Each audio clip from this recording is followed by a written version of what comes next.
Hi everyone, welcome to Love Oz YA. My name is Julia and today I'm here with Miranda Luby to talk about her fantastic new book, STARR's Guide to Starting Over. Welcome, Miranda. Thank you so much, Julia. Thanks for having me. Thank you for being here. So if we could start off, do you mind telling us what STARR is about? Yeah, so STARR's Guide to Starting Over is about a 16-year-old girl who isn't really happy with how her life's going, with her friendship group, with her school marks, with her diet, and a secret crush she has. So her family moves interstate and she decides to use the chance to sort of start over, sort of reinvent herself and become the best version of Sadie that she can. And at her new school, she meets a girl named Alexa, who is sort of the ringleader of this popular all-girl feminist group. And the group at the school are sort of cancelling a male student for allegedly stalking another female student. And then Sadie finds out a secret, which is that the alleged stalking is a lot more complicated than it initially seems. And Sadie gets involved. And as she tries to fix things, it all gets very messy, which is not something she copes well with as a perfectionist. And the old Sadie that she was so desperate to leave behind begins to creep back in. Amazing. So like you say, Sadie is such a perfectionist. You can totally tell that from the beginning of the book. And the book really explores perfectionism and a lot of black and white thinking and sort of critiques how, it's not quite as simple as it might seem between getting perfect grades versus failing, dieting versus binge eating, girl boss feminism versus a more productive kind of feminism. These are all things that show up in the book. So I guess I just wanted to ask, what made you want to explore the in-between spaces in between all those things? Yeah, I guess it's something that interests me on a personal level. I think, a lot of people can relate to a perfectionist type of thinking, and I'm certainly one of those people. And it's taken me a long time to, in my own life, find the nuance in both my personal thinking and, my thinking about social issues and that sort of thing. So as I saw, I struggled with that a lot as a teenager. So for me, it was just natural to want to explore something in a way that, if I had read more about this as a teen, it probably would have really helped me. So yeah, I think it's, it's a really common issue and it's relatable for not just our personal lives, but, in our social discourse. So yeah, I thought that would make a good premise. Absolutely. Another thing you mentioned is that Sadie has a secret crush.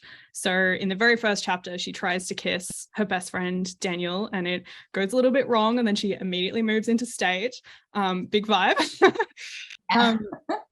But then, of course, that continues and their relationship changes and develops over the book. So what made you want to write a long distance friendship / potential romance? Yeah, good question. I guess, it probably didn't set out to, I didn't think of it saying I want to write a long distance romance, but certainly it reflects that black and white, all or nothing theme again. So, things don't go well for Sadie and she decides, well, that's it. I've screwed it up now. We can't even be friends anymore. And so that's that sort of all or nothing. And then I guess, as their relationship, they reconnect throughout the book and then the relationship starts developing again in a new direction. That I guess as well reflects that, the need for Sadie to sort of accept that your relationships, all of them, are never going to be exactly how you want them to be. And if you want to keep these people in your life when they're trying to help you, you need to accept that sometimes you have to be vulnerable and they have to see your weaknesses, in inverted commas. So yeah, to me, that's just, another way to reflect the theme. And, long distance, it's always tricky. So, you make things tricky for your protagonist as well from a plot point of view. So yeah, that's sort of how that came about. Oh, that's so cool. Another interesting thing about STARR is that it was shortlisted for the text prize. So I was wondering, what was that process like between applying, being shortlisted, and seeing the book get published with text?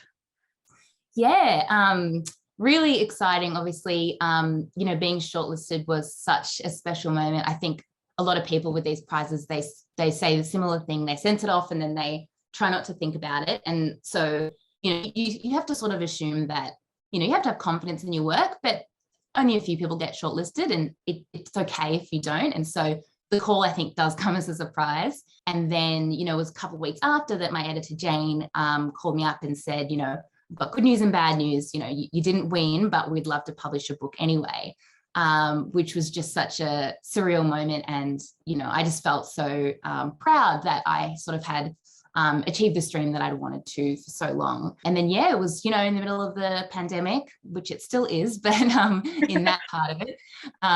So, you know, we're going through the editing process, which was really challenging and rewarding creatively. And my editor was just incredible to work with. And then, yeah, you sort of, you know, go through all those steps, and then you hold it in your hands, which is a very bizarre moment. There's a lot of emotions that come up. I know that you know, you weren't necessarily expecting. And, you know, it's quite vulnerable, of course, putting your work out in the world. But then, you know, you start to get some feedback from people, particularly teenagers, saying things like, this book's helped me, or I really relate to Sadie. And you just, for me, that is, they're the best moments so far. I think, you know, even if it was just one person that this book connected with, I'm pretty happy with that. Yeah, that must be such an incredible feeling, particularly if you've worked on a story for a while. So had you been working on this book for a long time before entering it into the Text Prize? Yeah, a bit on and off, like as a lot of writers, sort of working on a few books sometimes at the same time and going back and forth between them. So yeah, I had worked on this book, and I sort of, as a perfectionist, I had sort of got to a point with it where I didn't know how to go any further, and I sort of gave it up for 6 months and decided that, you know, it wasn't working. And actually that was the most helpful 6 months, not sort of touching it, and came back to it and realized, you know, that I needed to tell the story more truthfully than I'd initially planned, particularly around Sadie's binge eating. And that's when I sort of came back to it. So it's a tricky question when someone says, how long did it take you to write the book? You know, depends. Oh, totally. Yeah. 6 months off, you know, but that was still writing, even though I didn't touch the book. So yeah, it's been percolating for a long time, but it's a subject I've been interested in my whole life, you know. Yeah, absolutely. So one thing I really loved about the book was that I felt like with so many of the characters, I was kind of torn on whether they were good people or bad people. Everyone was very complicated. So I was wondering if you have any advice to other writers, particularly young writers, about trying to write complicated characters. I guess the advice is as simple as just recognizing that no one really is good or bad. And I think we know that inherently. I think something tells us deep down that most people have good motives, even if you can't see them, you know, or they have a very good reason for acting the way that they are. And so I think just trying to show that on the page as much as possible. Yeah. And just recognizing that, you know, perhaps putting yourself in that character's shoes helps as well. Think, you know, if I was behaving in that way, what would be the reason for it?